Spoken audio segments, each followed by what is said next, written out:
So this morning I have the privilege to start another series with you. We just exited Women's Month, and so we're starting something new. And so this series we're kicking off this morning is similar to the ones we've done in the past. So I don't know if you remember last year we did God in the movies, and the year before we did God in the music, and those were creative outlets. And the reason we do this is not, to be edgy or to be to do, or it's not a silly thing we want to do. It might come. I hope I can show you this morning why this is such an important series.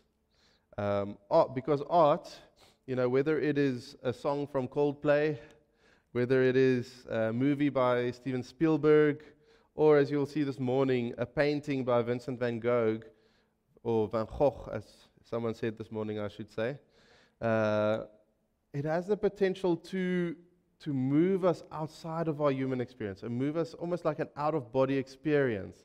And there's a reason for that. It takes, takes us into the orbits of transcendence sometimes. I remember recently listening to Fix You by Coldplay, and I just sat there and I listened to it, and I was so moved by the song. It's such an awesome song. But I was so moved by it, like it felt like an out-of-body experience in a way. And then I put it on repeat for a couple of times until my wife was like, no, you need to, enough now. Enough out-of-body experiences now in this house. But the thing about this is that art has that potential to really drag us outside of ourselves. And there's a reason for that. And that's what we want to do this morning by looking at this new series called God in the Arts. And we will look at Van Gogh. And my sermon title this morning is Unveiling the Sacred in the Ordinary. And we'll see how he does that for us. But before we turn to our focal point, to use art terminology, am I right?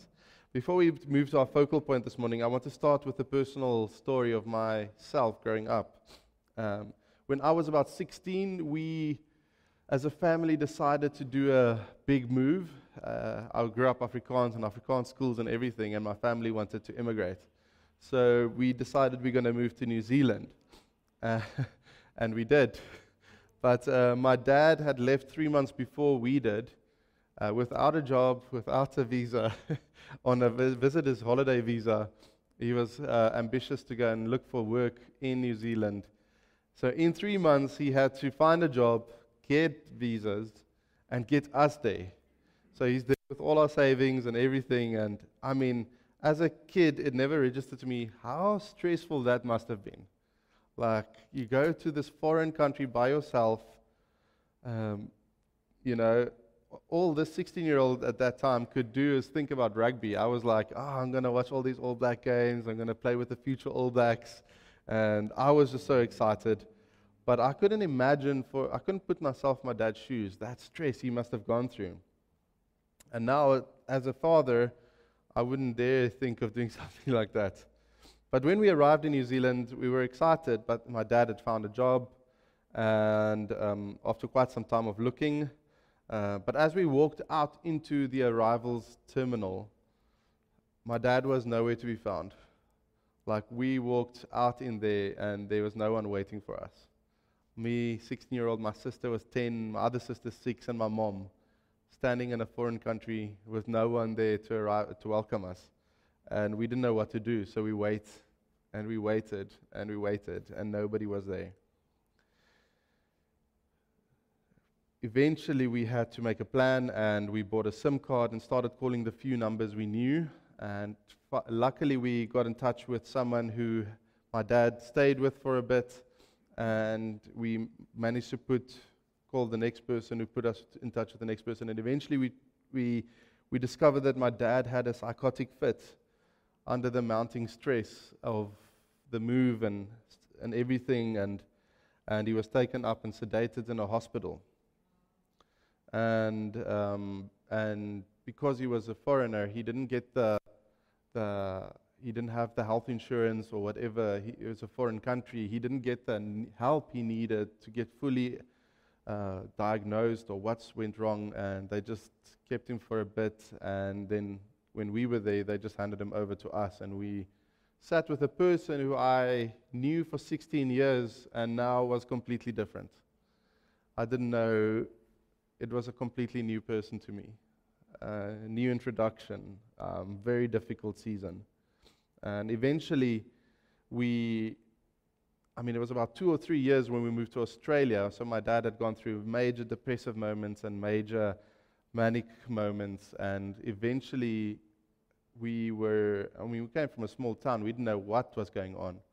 And so eventually 2 or 3 years later, when we moved to Australia, then he got the care that he needed at a hospital, and they diagnosed him with like an aggressive form of bipolar disorder. And from there, I often moved in and through mental institutions and clinics and saw how this small population of people gets sidelined in society, gets pushed to the sides, marginalized, and placed into spaces that are often that cause more harm to their conditions than actually helping them. They're placed in these sterile, fluorescent light rooms with no life in it, and expect them to get better. And it really helped their conditions.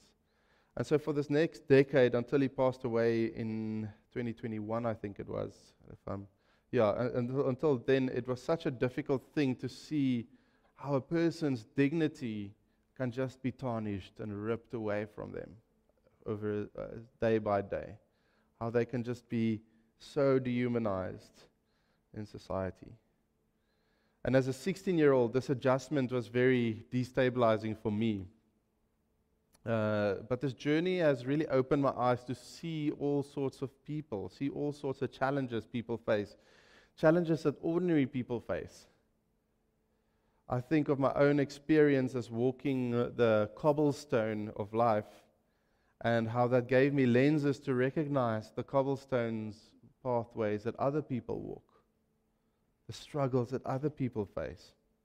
And when we think about our own tough times, I'm sure I'm not the only one here who has faced adversity. When we think about our own tough times, we often want to run away from it. We often want to suppress those painful memories, avoid them. But as we will see this morning, and in my own life, I can testify to that those stories can bring new life into our situations. Those experiences can give you new lenses to look at life, can bring beauty into life again. It's these kinds of experiences that give us the opportunity to recognize how complex life actually can be, but also how we can see the sacred in the ordinary and the ordinary person, especially in those murky, difficult stages. I mean, it was tough. And for me, this is a crucial part in my own theological formation and convictions, and that is to celebrate the divine spark in each of your faces, in each of your eyes. When I encounter people on the road, to see that they are created in God's image. And not only that, but also to disciple the people that God entrusts me, like a morning like this, to do the same, to see that divine spark in each other's eyes. Because that's where the magic happens of community and beauty and reconciliation and ministry to each other. And this morning's text will help us do just that. So this morning we're looking at Luke 10, verse 25 to 37. And you'll see why in a minute, because our art piece will be on this passage. And the passage is on the parable of the Good Samaritan. On one occasion, an expert in the law stood up to test Jesus. "Teacher," he asked, "what must I do to inherit eternal life?"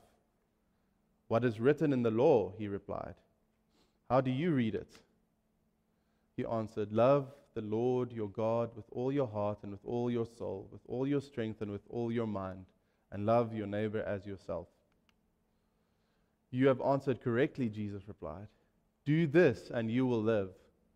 But he wanted to justify himself, so he asked Jesus, "And who is my neighbor?" In reply, Jesus said, "A man was going down from Jerusalem to Jericho when he was attacked by robbers. They stripped him of his clothes and beat him and went away, leaving him half dead. A priest happened to be going down the same road, and when he saw the man, he passed by on the other side. So to a Levite, when he came to the place and saw him, passed by on the other side. But a Samaritan, as he traveled, came where the man was, and when he saw him, he took pity on him. He went to him and bandaged his wounds, pouring an oil and wine. Then he put the man on his own donkey, brought him to an inn, and took care of him.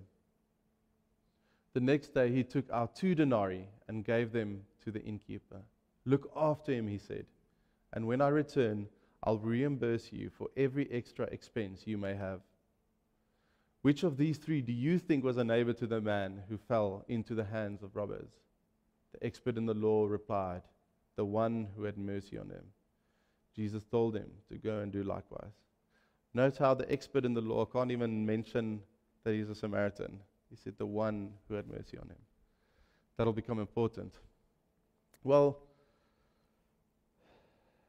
this brings us to our artistic inspiration for this sermon. And that is Van Gogh, or Van Gogh, if you like, with a special focus on his painting of this passage, the Good Samaritan. Just to give you a little background of Van Gogh and why I told the story I did earlier, is in 1889, on the May 8th, Van Gogh committed himself to St. Paul's Psychiatric Asylum in the south of France. Because at that point he had become such a difficult person to his community that they had pushed him out. They kicked him out of the town. They had a name for him that they called him the red-headed madman, and they didn't want anything to do with him. And so a few of his friends helped him get out of that town and into a place that could help him. They got him into an asylum which was located in an area of cornfields, vineyards, and olive trees. And so you might even have seen some of those images in some of his artwork. And in a letter, and it was in that very room, a very dark and cramped room, where Van Gogh painted this painting. Very depressive season of his life, very broken season of his life, where he felt rejected, despised, and ostracized. And he painted that beautiful painting there. And importantly, Van Gogh, he wrote a letter to his brother that I read this week, and it's pretty amazing. And in it he revealed something about why his paintings had such bright coloration, such golden streaks, such beauty. And I think this reveals something in Van Gogh's life as someone who had a tough time, who was ostracized, rejected in society, and kicked out of his town, pushed to the margins. And hear what he said to his brother. Oh, that is the room where he was painting that picture in, just to give you a reference. But in this note he wrote to his brother, "Like a piece of music, I'd like to paint men or women with that je ne sais quoi of the eternal, of which the halo used to be the symbol, and which we try to achieve through the radiance itself, through the vibrancy of our colorations." So what he's saying is that, I don't know if you've noted old ancient Christian art where you had this golden disc behind someone's head that was a halo, and it meant to signify this sacredness of the human, this image of God, this dignity of the human being. What Van Gogh says with his art is that he's taking that and he injects it into his art, into the subject itself. That's why his people are painted with such golden strokes. It's just amazing to think how these beautiful artworks of Van Gogh were born in some of the darkest of human experiences. I mean, look at that room that he lived in, that he painted those pictures in. A little room with a small window that he could see those cornfields. He can see the hope, the beauty, and he can express it in his art.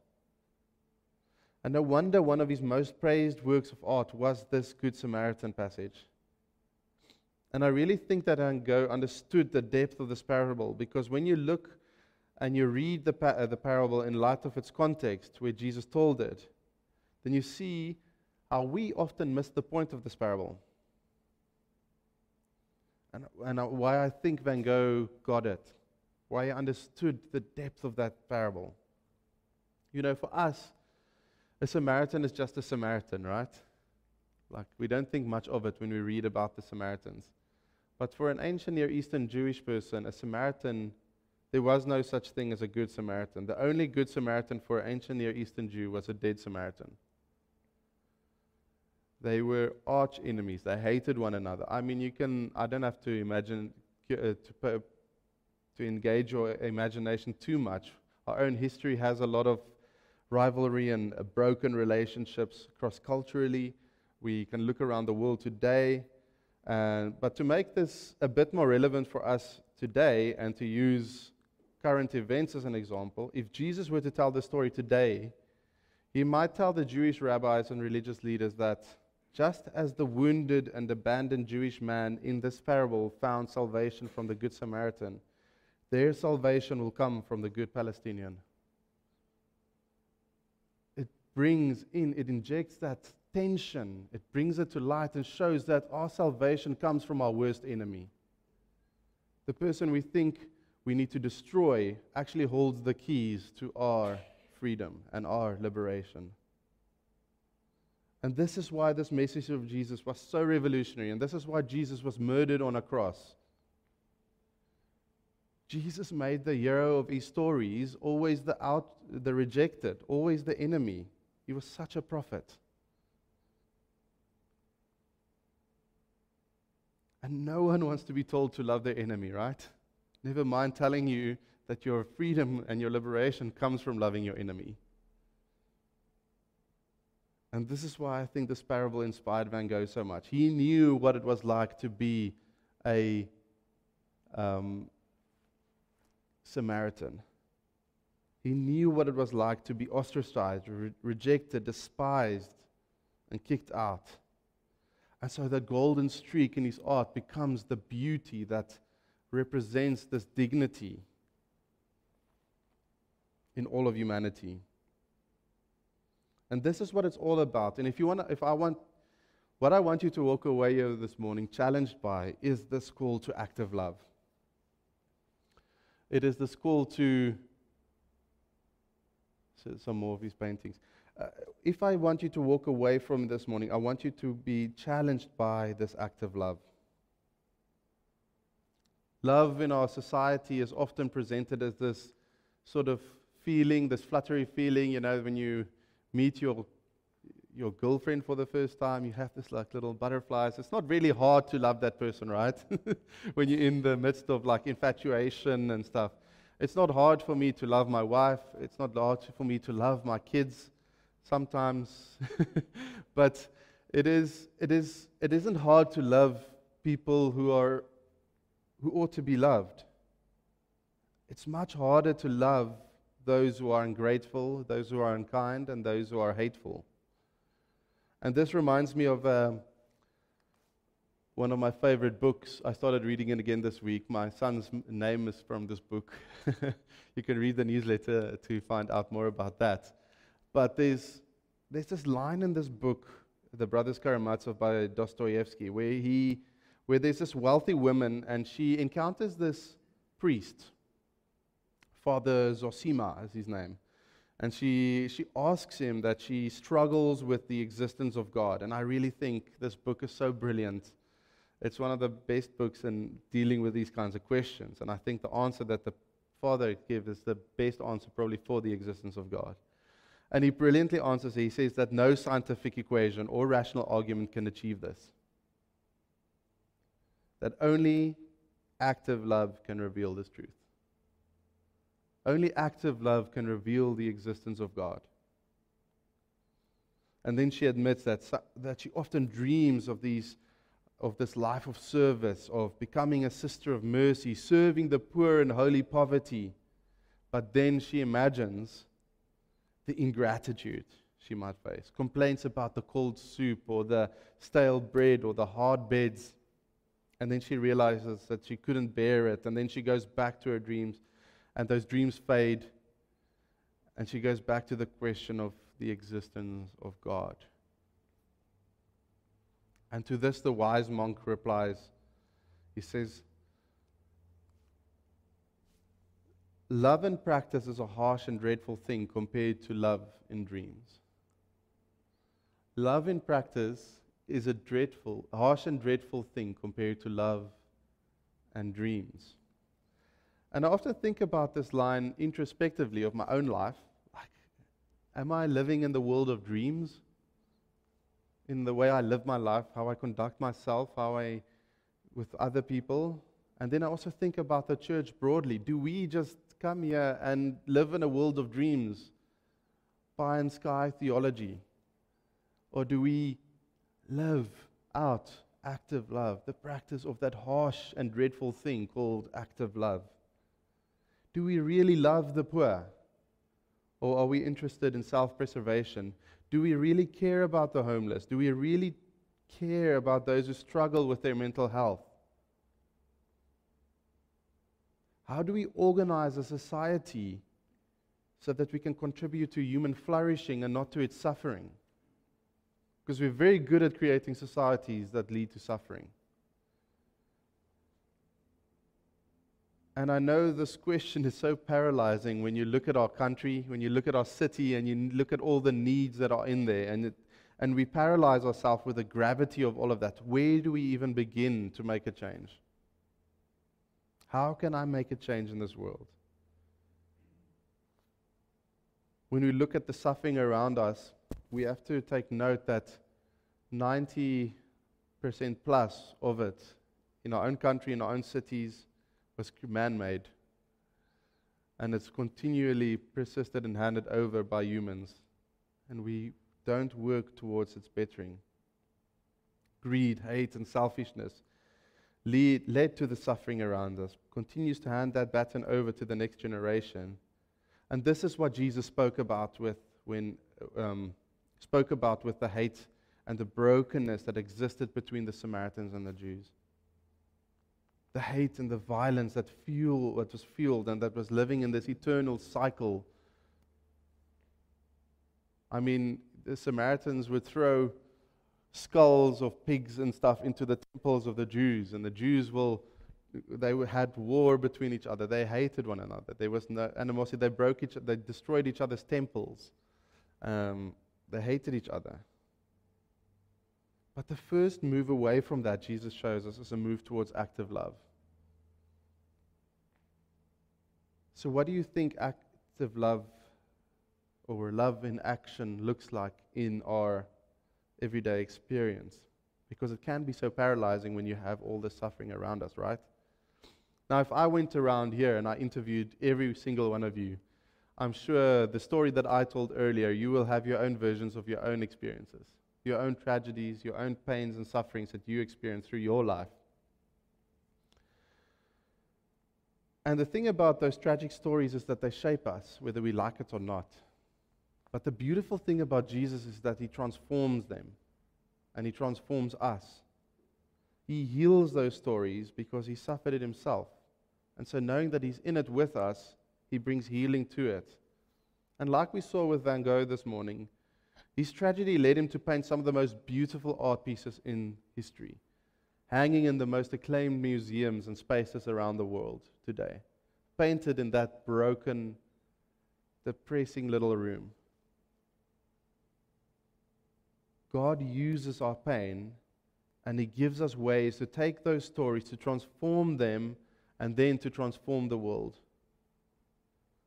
My own stories, in a way, gives me insight into other people's lives, into other people's stories, but they also limit me to those kinds of stories.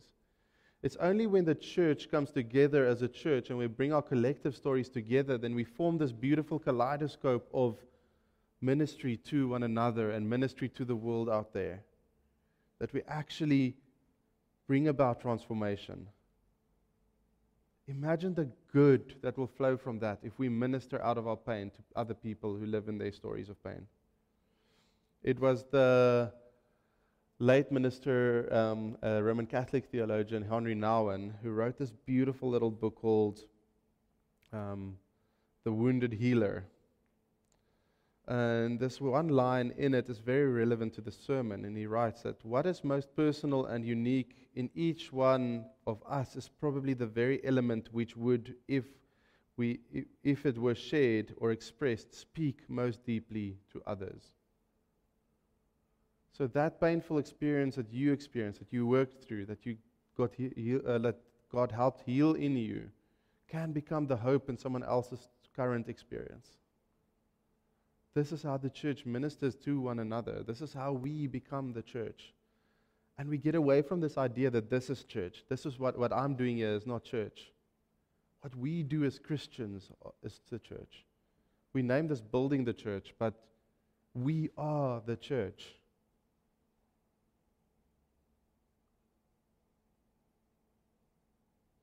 Now I knew that we are people with all sorts of painful experiences, painful stories and tragedies, but that we can minister out of that to other people who are experiencing them now. So I want to conclude with a final story. I once ministered and counseled a person who was facing severe emotional and psychological struggles, and we met for a few months and on a bi-weekly basis, weekly and then bi-weekly, and we worked through some of the difficulties, and they eventually got to a point where they started. So we talked a lot about identity, belonging, and purpose. So forming your identity in the church and finding your identity in Christ, and then finding belonging in a community like this. But then finally we talked about purpose, and she said that there aren't any of those support groups in our area. There aren't help for people like them if they didn't have a church, if they didn't know. And I said to her, this is your ministry in the future. Your experiences will become your purpose in ministering to other people. And I pointed her to Henry Nouwen's book. We become wounded healers because we look to our wounded healer, Jesus Christ, who died, who suffered, who was betrayed, who know what loss feels like. He's in there with us, knowing and identifying with our pain because he knows what it's like. Our God suffered, and he transforms our suffering into this beautiful thing that we can minister to one another. We become mini wounded healers just like our wounded healer Jesus. And that is the real church. Church isn't this weekly thing we do here. We do this because we want to keep ourselves on that mission, rooted on that goal. And that's my job.